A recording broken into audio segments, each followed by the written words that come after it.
queridos alunos, estamos aqui de volta, mais uma aula especial, pensada, fundamentada, toda escrita para vocês. Na primeira aula nós falamos sobre mitologia, lembram? Então vamos retomar um pouquinho aqui, só para relembrar que a gente sabe que às vezes fica um pouquinho aí desconexo, tu deixa para lá e pega de novo, dá uma olhadinha lá na tua anotação, dá uma olhadinha lá no que a gente falou, que tu anotou na aula passada.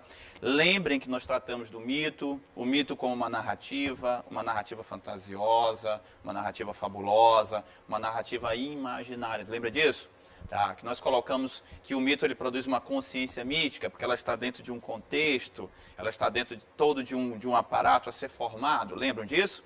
Então, além disto aí, nós também falamos sobre seres imaginários, lembra? Todo o mito traz os seres imaginários, como sereias, faunos, sátiros, que são faunos e sátiros, estão na mesma ordem, centauros, mas nós temos os deuses, nós temos aqueles seres humanos com origem também divinas, aí os seres humanos que têm parte divina também, que são os semideuses, nós falamos de Aquiles, nós falamos de Perseu. Então, nós falamos da mitologia e do papel da mitologia como explicação para fenômenos da natureza, explicação para fenômenos humanos e fenômenos em geral. A narrativa fantasiosa, a narrativa fantástica, a narrativa fabulosa. E é ela que vai trazer para a gente o início da filosofia. Aí tu vai perguntar, mas André, professor André, como é que vai se dar isso aí, essa passagem, como é que eu vou sair do mito e vou para a filosofia necessariamente? Bom, essa passagem do mito para a filosofia, ela é muito marcante. Por quê? Porque ela vai depender de alguns fatores, necessariamente, tá bom? E aí nós temos primeiro a democracia em Atenas, relembrando você, a gente falou lá no finalzinho da aula, mas a democracia em Atenas, por exemplo, ela vai abrir espaço para exigir um conhecimento mais apurado. Por quê, professor? Olha, veja só, lá na ágora, no espaço público, naquele espaço em que você vai discursar, naquele espaço que você vai falar para todos os cidadãos, você precisa de um conhecimento melhor. Você precisa de um conhecimento fundamentado. Você precisa de persuasão. E aí entra uma outra categoria, viu, de sábios que não são filósofos, são sofistas. Tá? Os sofistas também vão concorrer aí nesse espaço. Não é só a filosofia. Mas a democracia, grave isso, aluno, você que vai fazer a prova do Enem, você que vai fazer a prova de qualquer vestibular, grave isso na sua mente. A prova da UEMA, por exemplo, está lá no edital. A filosofia, ela nasce com a democracia, na Hélade também, a democracia fundamental, pela exigência de um novo discurso, de uma nova forma de falar, de uma nova forma de explicar, de persuadir e de demonstrar o seu conhecimento, sua opinião na ágora. Então, para os cidadãos, isso é importante. Mas lembrem também que não é só pelo filósofo. Nós temos os sofistas na época. Por exemplo, Protágoras, um grande sofista. Tá? Protágoras chegava a ganhar 1000 dracmas de ouro numa aula. Eu costumo dizer que foi o único professor que ficou rico na face da terra, dando aula, porque o resto eu não conheço. Uma dracma de ouro está mais ou menos R$ 680. Tá? Então, o cara ganhava muito dinheiro numa aula. Okay? Ensinando as pessoas a como discursar. Além dos sofistas, tinha filosofia. Então, tinha exigência, preste atenção, a exigência de um novo conhecimento. Além deste fator, nós temos também o quê? A influência da Hélade, da Grécia, acostume-se com essa palavra, Hélade. A Hélade, a Grécia, ela tinha várias colônias na Ásia Menor. E a cultura da Hélade, a cultura, na verdade, que era desenvolvida dentro daquele espaço que a gente chama de Grécia, ela também ia até estes outros locais. Isso também fazia com que muitos o conhecessem. O comércio marítimo, o intercâmbio entre cidades do Oriente e a própria Hélade favoreceram o surgimento da filosofia.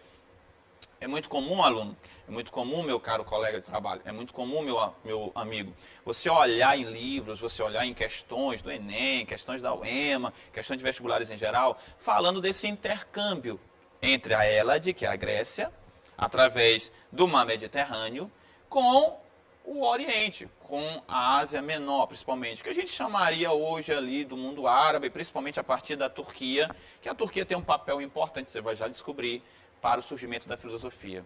Então, veja só, além da democracia, que abre espaço para o discurso na ágora, democracia, discurso na ágora, também existe o intercâmbio da Hélade, da Grécia, de cidades gregas que estão dentro ou da Ática ou da Península do Peloponeso, com a Ásia Menor, com algumas cidades da Ásia Menor, como Mileto, por exemplo, todo mundo conhece Tales de Mileto, como a cidade de Samos, que é onde foi o quê? Que Pitágoras nasceu, por exemplo. Tá? Então nós temos a democracia, esse intercâmbio. E tem um outro fator, um fator que eu quero que tu preste bem atenção, porque é um fator importante. Dentro dos mitos, nós temos narrativas de seres humanos com deuses que são os semideuses ou os heróis, e estes heróis ou semideuses, eles vão, dentro das próprias narrativas, sugerirem que é possível você romper com a tradição fantasiosa, imaginativa, fabulosa. E aí eu mostrei para vocês, principalmente bem no finalzinho da aula passada, Perseu, Fúria de Titãs, por exemplo. Lá em Perseu e Fúria de Titãs, você pode ver claramente que em frases, em momentos, em cenas, em certos contextos da própria narrativa mitológica, olha que coisa curiosa, dentro da própria narrativa mitológica, ele já dá indícios de que é possível você ultrapassar o discurso mitológico. Na frase em que ele vai proferir que ele não crê mais nos deuses, em que ele desafia os deuses e principalmente que ele sai vencedor. Ele é um ser humano também, ele tem participação divina, mas ele é um ser humano. Tá? Ele é um mortal. Tá? Ele não é um deus, mas ele consegue vencer os deuses. Então nós temos elementos fundamentais que vão anunciar o surgimento da filosofia. E aí você vai ter que prestar muita atenção. Por quê? Porque os primeiros filósofos são chamados de quê? Pré-socráticos. Olha que coisa importante. Ah, André, pré porque é antes, Socrates é porque é Sócrates. Sim, faz sentido, meu caro aluno. Mas deixa eu te dizer uma coisa aqui, ó. Nem todos eles são pré-socráticos. Eu tenho que te falar isso porque quando tu chega lá na universidade, tu me pergunta, tu vai ler um texto assim, olha, Demócrito não é pré-socrático. Por que ele é considerado? Deixa eu te explicar uma coisa aqui, ó. Os pré-socráticos, eles não estão necessariamente em datas. A gente não pode levar em conta datas. Todos eles nasceram antes de Sócrates? Não, nem todos eles nasceram. Demócrito é contemporâneo de Platão, por exemplo. Tá? Então, nem todos são necessariamente nascidos antes. Ah, aí tu vai perguntar, então, professor, por que é pré-socrático? Por que, André, que é pré-socrático, então? Meu caro aluno, entenda uma coisa. A forma do discurso, a preocupação, a origem do conhecimento que eles desenvolvem é que vão categorizá-los como pré-socráticos. Porque nós vamos agora abordar algo fundamental dentro do pensamento pré-socrático. O que é? É a preocupação com a origem do universo, a partir de elementos da natureza e de um discurso mais racional. Preste atenção no que eu estou te dizendo, meu caro aluno. Escute, anote, pense, medite sobre isso. Veja só. Por que pré-socráticos? Não é por causa de data, não é em função somente do nascimento. Ah, eles nasceram antes de Sócrates. Não, meu caro aluno, não é só por isso. Tá? Não caia nessa, eu sei que até tem livro que escreve isso, mas não é por aí não, tá bom? O que acontece? A forma deles explicarem, a forma de produzirem conhecimento, a maneira como eles se expressam, a forma como eles querem descrever todo o conhecimento que estão produzindo é que vão categorizá-los como pré-socráticos, é que vai considerá-los dentro dessa categoria, tá bom? Então não é só por data, porque tu é muito esperto, na verdade, né? Tu sabe muito bem, tu me acompanha, tu está assistindo as aulas aqui, tu é uma pessoa perspicaz, tu pode abrir lá o livro, tu pode cruzar informações, tu vai ver que nem todos nasceram antes de Sócrates. Então, lembra-te disso, jovem, lembra-te disso para o resto da tua vida. Os pré-socráticos, eles estão categorizados pela forma de explicar, pela maneira como produz o conhecimento e pelo alvo que tem a partir do conhecimento. E aí, que alvo é esse? Que maneira é esta? Buscar a origem do universo. Aí vamos consertar uma outra coisa aqui que tem escrito, às vezes até em livro, não está muito legal. Não é a origem do universo só a partir dos elementos da natureza. Meu caro aluno, você é inteligente. Existem dois pré-socráticos, como Parmênides e Heráclito, que eles não falam necessariamente em elementos da natureza. Heráclito ainda fala em fogo, mas ele não é o alvo dele necessariamente. Eles falam no ser. Então, nem todos também vão usar elementos da natureza. Não deixa isso no vestibular, te dá uma rasteira, viu? Presta atenção. Quando tu está lendo aí pré-socráticos, tu tem de entender o seguinte, são elementos da natureza, Mas não são apenas elementos da natureza. Nós temos o discurso lógico-racional. Nós temos uma lógica argumentativa. Como Parmênides e Heráclito vão desenvolver teorias a partir do ser. Como Demócrito vai ver um elemento que está na natureza, que é o átomo. Então, cuidado com isso, isso é uma advertência muito séria. É uma coisa muito importante para o teu conhecimento, para aumentar a tua capacidade reflexiva, para alargar a tua capacidade de vislumbrar todo o conhecimento que a gente está aqui disseminando, tá? A partir do mito, nós vamos agora aumentar o nosso leque, nós vamos conseguir enxergar melhor e nós vamos exigir mais, nós vamos conseguir dar melhores explicações ou explicações mais racionais. Geralmente o Marcelo Detienne e o Jean-Pierre Vernat, que são dois grandes estudiosos do mundo grego, da Hélade, o Marcelo Detienne principalmente da mitologia, mas o Jean-Pierre Vernat do helenismo, ou seja, da formação da própria Hélade, tá? O Jean-Pierre Vernat é muito claro, ele vai trazer para a gente que existe uma nova, presta atenção, uma nova maneira, uma maneira mais exigente, uma maneira mais confiável, uma maneira muito mais descrita dentro de um grau. Olha, presta atenção no que o André está te falando, presta atenção no que o professor está te dizendo. Um grau de racionalidade a mais. Nós temos uma exigência a mais e isso faz com que o grau de racionalidade ele possa crescer e ele possa ser uma base maior. Não adianta só contar a história, eu preciso argumentar, eu preciso persuadir. Eu preciso tentar comprovar, eu preciso fornecer mais elementos que possam dar confiabilidade, dar base, dar alicerce ao conhecimento que eu estou disseminando. Olha só, este é o fundamento da filosofia pré-socrática. Então, meu caro aluno, elementos da natureza, mas uma lógica argumentativa também. Não despreze isso, ou então fica pela metade, tá? Tudo que a gente está, na verdade, fazendo. Vamos lá. Vocês podem ver aqui, por exemplo, estou colocando para vocês, pode tirar o print da tela, uma hora aí, tá? Mas vocês podem ver no livro didático de vocês, que eu conheço, tá? Tem justamente aqui, ó, filósofos pré-socráticos. Eu fiz aqui um apanhado geral, mas veja só. Quando a gente vai estudar os filósofos pré-socráticos, a gente sabe que eles podem ser divididos de várias maneiras. Eles podem ser divididos por cidades, por exemplo. Temos a escola de Mileto. Eles podem ser divididos por elementos da natureza ou lógica argumentativa, por exemplo. Tem gente que coloca assim, os monofísicos. Mono é um, physis é natureza. Então, monofísicos usam um elemento da natureza. Vários usam um elemento, mas também nós temos os plurifísicos, ou seja, vários elementos da natureza.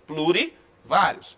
Tá? Nós podemos dividi-los também por questões de origem da filosofia e relação com o mito, por exemplo. Então, meu aluno, vários livros tomam caminhos diversos, certo? Então, nós temos muitos caminhos, nós temos muitas caminhadas, nós temos várias maneiras, viu, meu aluno?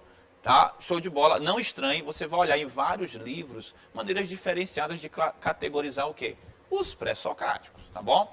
Então aí, meu filho vai ficar tranquilo, porque necessariamente a divisão ela não é tão importante. Mas a forma de pensar e a maneira como eles vão ilustrar o pensamento é que vai fazer muita diferença para a gente, tá bom? Beleza? Então vamos lá, ó. Nós temos aqui a divisão por escolas, perceba, tá? Neste slide aqui mostrado, nós temos a divisão por escolas. Nós temos a escola iônica, você chama de jônica, né? Lembrando a você que no grego ático o J tem som de I, né? Então, é por isso que tem um pingo, viu? Lembra lá? Bota o J, não tem um pinguinho em cima? É porque tem som de I, meu caro. Tá? Pode ser iônica ou jônica, como vocês conhecem. A escola pitagórica, Pitágoras, aqui tem umas histórias sobre Pitágoras assim, escabrosa aí, muito doida. A escola de Eleia, né, que vai trazer necessariamente aí também grandes pensadores. E a escola que a gente conhece aí como a pluralista, tá, que vai oferecer uma outra forma de explicar. Então aqui é uma maneira, quero só frisar para vocês novamente, é uma forma de dividir os pré-socráticos. Necessariamente não é a única, tá? Mas vamos lá, vamos trabalhar.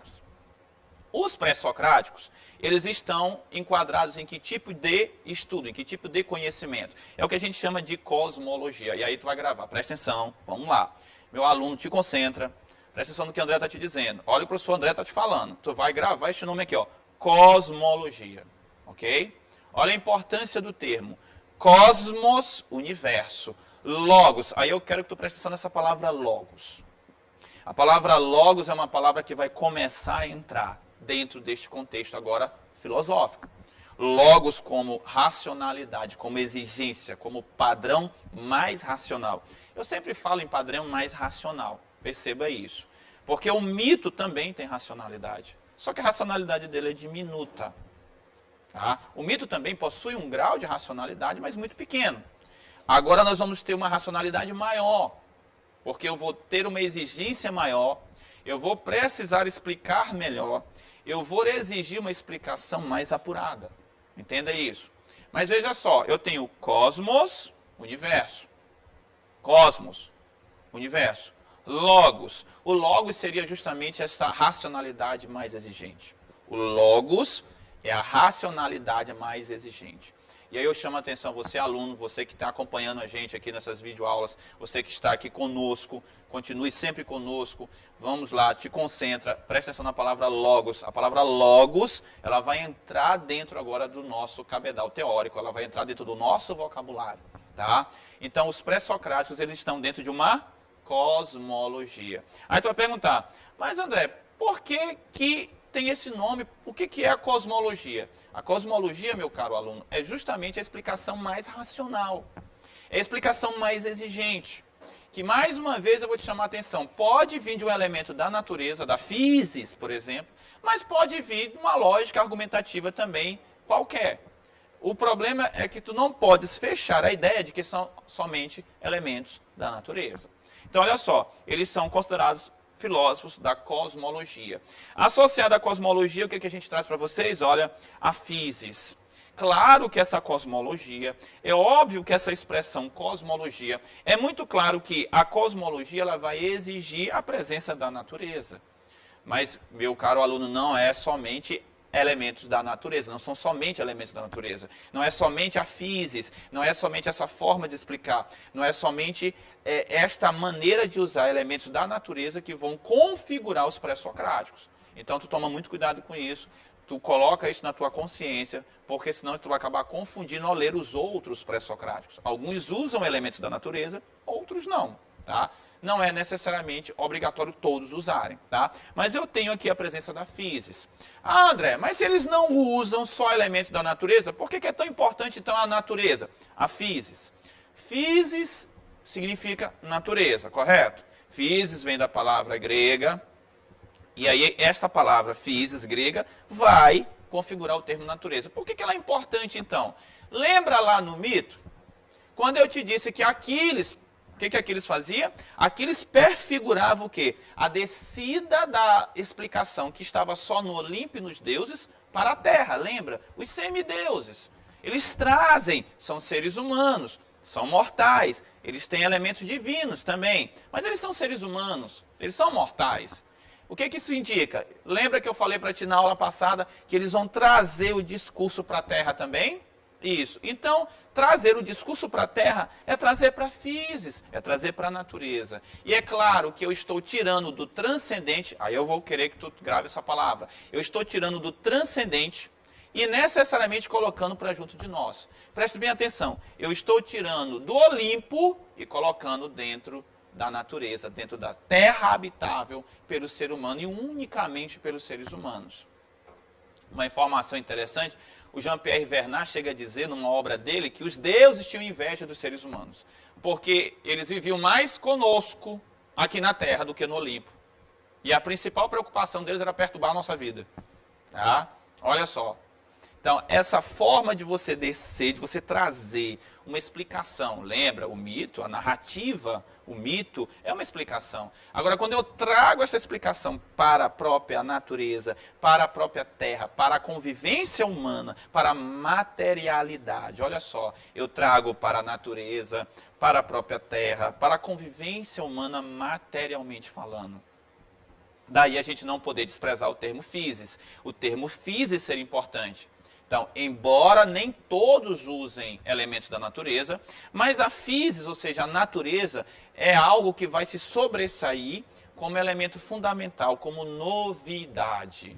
Entenda assim, meu caro aluno. A physis é uma novidade dentro da expressão do conhecimento agora. A physis é uma nova exigência, uma nova forma, uma nova interpretação. É um pano de fundo melhor agora e não só a transcendência, ou seja, o que está para além de nós e da nossa própria natureza. Ok? Então você vai perceber que a cosmologia ela vai ser muito associada à physis. Tá? Então, a cosmologia que seria a forma mais racional da origem do universo, ela vai trazer a physis agora com muita força, com muita preponderância, porque agora eu não vou ficar somente preso à imaginação do Olimpo, à transcendência, a elementos sobrenaturais. Grava essa palavra, eu não vou ficar com o sobrenatural. Olha essa expressão sobrenatural. Agora eu vou ficar com o que é natural, vou ficar com o que é da natureza, e a natureza vai ter um papel importante dentro desse processo, que é o surgimento da própria filosofia, porque eu vou romper com o mito, que não é mais sobrenatural a explicação, e agora há uma naturalização, uma naturalidade dentro do processo, tá bom?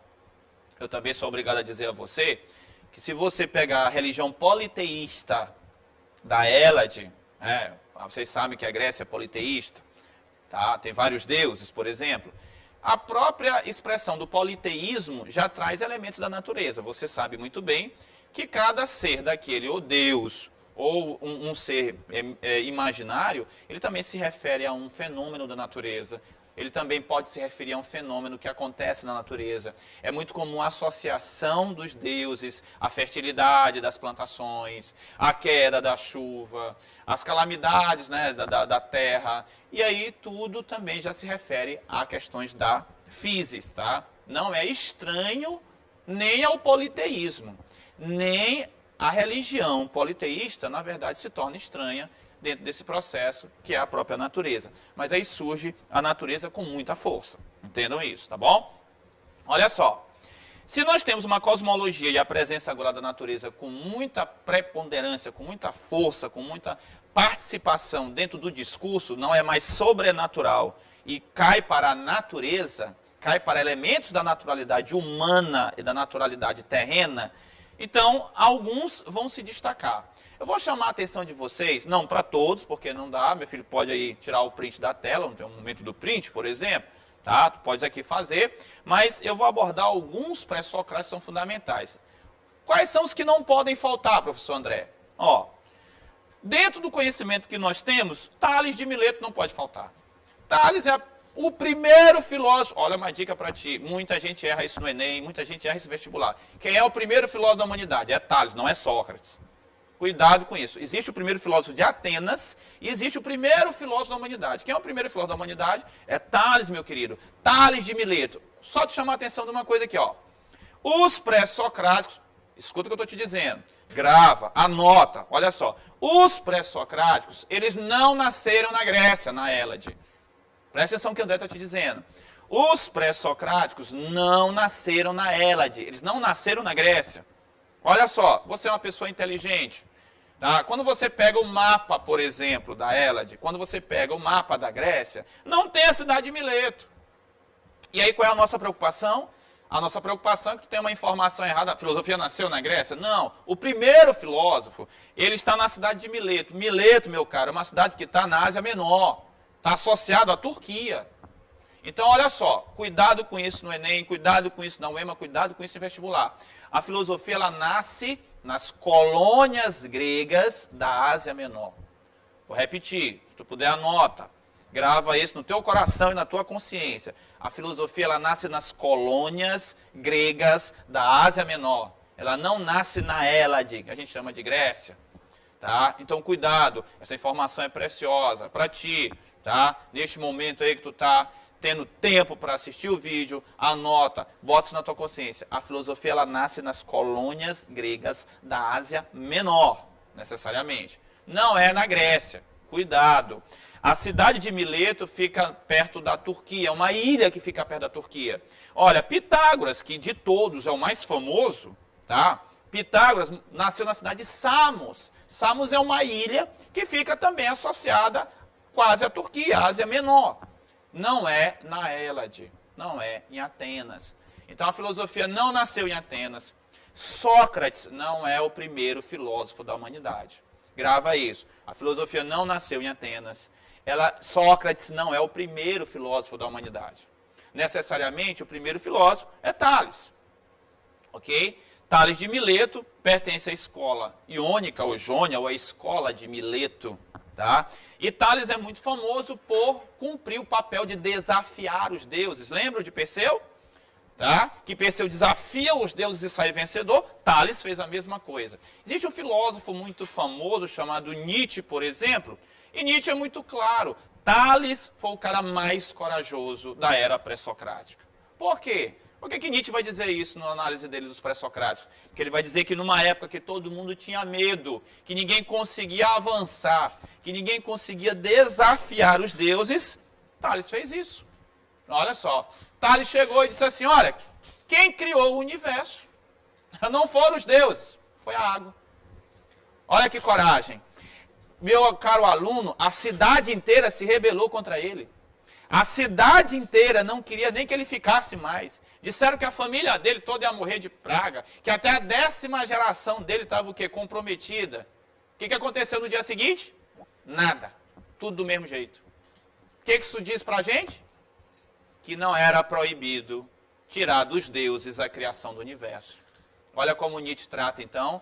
Tales é um homem muito corajoso, ele desafiou os deuses, assim como Perseu, e saiu vencedor. Tá? Então Tales começou a espalhar para todos os cantos que a água era a origem do universo. E aí logo em seguida um aluno dele, tá? Não era o aluno mais antigo, que o aluno mais antigo é Anaximandro, eu vou falar dele já depois para vocês, mas Anaxímenes disse assim, olha mestre, não é a água, é o ar. E aí curiosamente ele tem um raciocínio muito legal, né? Quando a gente coloca a água e ela ferve, vira o que a água? Vira ar.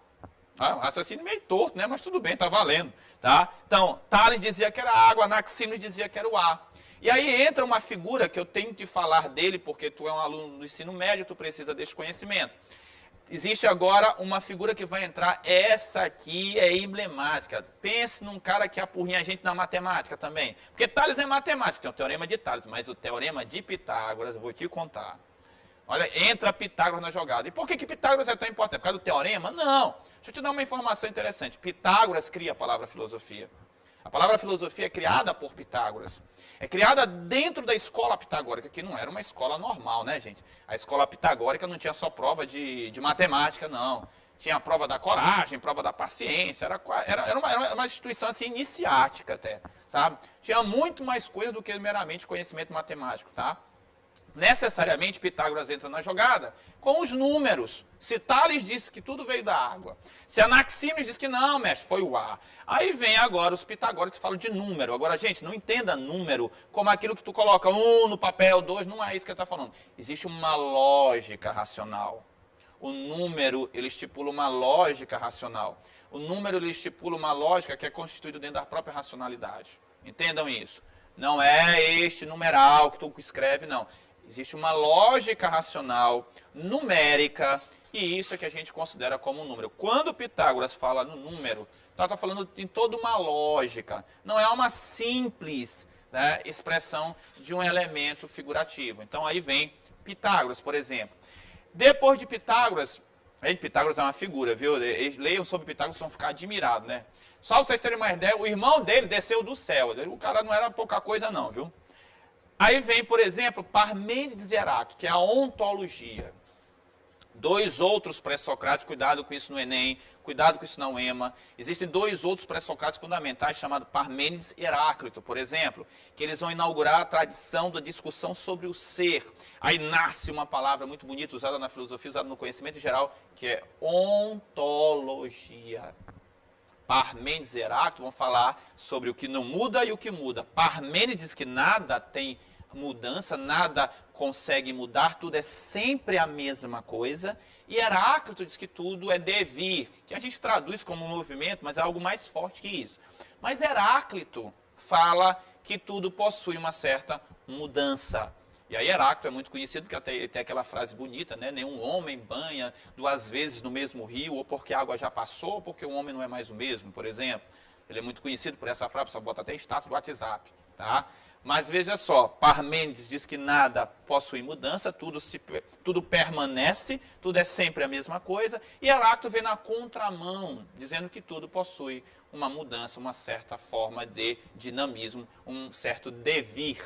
Tá? Então você tem aqui Parmênides e Heráclito, que tem uma discussão muito forte sobre o ser. O ser muda para Heráclito, o ser não muda para Parmênides. Uma dica importante é que quando vocês vão estudar Platão e Aristóteles, vocês só vão entender eles dois se entenderem essa parte aí, que é justamente a discussão entre os pré-socráticos do que muda e do que não muda. Estes dois pré-socráticos vão inaugurar a discussão sobre a teoria do movimento. E aí Demócrito, que é um pré-socrático, mas Platão, Aristóteles vão também tentar resolver este problema mais tarde, tá bom?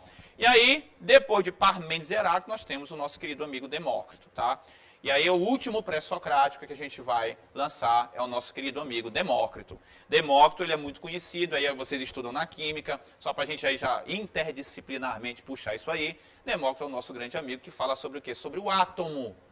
E aí é muito bonita a teoria atômica, é uma das teorias pré-socráticas assim, finalistas, ele está bem no finalzinho, na verdade ele é contemporâneo de Platão, por isso que ele está aqui por último, mas é ele que vai trazer a noção do átomo, mas não é importante só pelo átomo, é importante porque o átomo é um elemento presente na natureza, perceba que não é nenhum deus, não é um ser imaginário, não é nenhum elemento fantasioso, é um átomo, um elemento que está na natureza, e este átomo possui o quê? Movimento, tá? Porque existe o átomo e o espaço vazio. E aí, meu querido aluno, é a primeira vez que o espaço vazio ou o nada ganha importância dentro do pensamento humano, porque para movimentar, para ter movimento, eu tenho que sair de um lugar para o outro. Para eu sair para o outro é porque tem que estar vazio. Um forte abraço, mais uma vez obrigado. Nós vamos aqui nos ver várias vezes. Eu conto contigo, dá continuidade aos teus estudos. Estamos aqui juntos, vamos gravar mais aulas para vocês acompanharem. Beijo no coração, que Deus abençoe a todos nós nesse momento.